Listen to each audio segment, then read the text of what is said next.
আসসালামু আলাইকুম। অনেকেই জানতে চেয়েছিলেন যে প্রোমেট্রিক আইডি কয়টা খুলবেন? জেএফটির জন্য একটা খুলবেন, আবার এসএসডব্লিউর জন্য আরেকটা খুলবেন কিনা? তো যারা ওয়ার্ক ভিসার জন্য যেতে চাচ্ছেন তারাই কিন্তু প্রোমেট্রিক আইডিটা খুলে থাকেন। হয় জেএফটি পরীক্ষার জন্য নতুবা আপনার স্কিল টেস্ট পরীক্ষা দেওয়ার জন্য। তো আপনারা একটি মাত্র প্রোমেট্রিক আইডি খুলবেন এবং যে প্রোমেট্রিক আইডি খুলবেন খোলার সময় অবশ্যই নামটা আপনার সঠিক নাম যেটা আছে একাডেমিক অনুযায়ী অথবা পাসপোর্ট অনুযায়ী।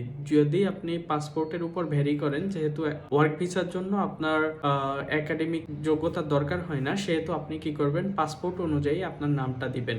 এবং আরেকটা বিষয় আপনারা জেনে রাখেন, আগামী এপ্রিল মাস থেকে যারা পরীক্ষা দিবেন জেএফটি অথবা এসএসডব্লিউর স্কিল টেস্ট সবার কিন্তু পাসপোর্ট বাধ্যতামূলক করা হয়েছে। তাই আপনারা পরীক্ষা দেওয়ার জন্য একটি মাত্র প্রোমেট্রিক আইডি খুলবেন, সেটার পাসওয়ার্ড লিখে রাখবেন কোথাও এবং যখন ডেট রিজার্ভ করবেন অবশ্যই আপনার ডেট অফ বার্থটা ঠিক দিবেন। আপনি যদি প্রোমেট্রিক আইডির নাম এবং যখন রিজার্ভেশন করবেন তখন ডেট অফ বার্থ ঠিক দেন, তাহলে আর ভুল হওয়ার কোনো চান্স থাকবে না। আর কিছু কিছু সাইটে এখন দেখা যাচ্ছে যে আপনি দুইটা প্রোমেট্রিক আইডি ব্যবহার করে পরীক্ষা দিতে পারবেন না, অর্থাৎ আগে একটা প্রোমেট্রিক আইডি ব্যবহার করেছিলেন, সেটার কোনো না কোনো ইনফরমেশন যদি দ্বিতীয় প্রোমেট্রিক আইডির সাথে মিলে যায় তাহলে আপনি কিন্তু এই দ্বিতীয় যে প্রোমেট্রিক আইডি খুলে আবার পরীক্ষা দিবেন এটা পারবেন না। এতদিন যারা যেভাবে করছেন কিন্তু নতুন করে কেউ দুইটা প্রোমেট্রিক আইডি খুলবেন না। একটা দিয়েই আপনার জেএফটি পরীক্ষা দিবেন, সেটা দিয়েই আপনি স্কিল টেস্টের পরীক্ষা দিবেন। যদি কারো জেএলপিটি এনপোর থাকে তাহলে জেএফটি দেওয়ার দরকার নেই,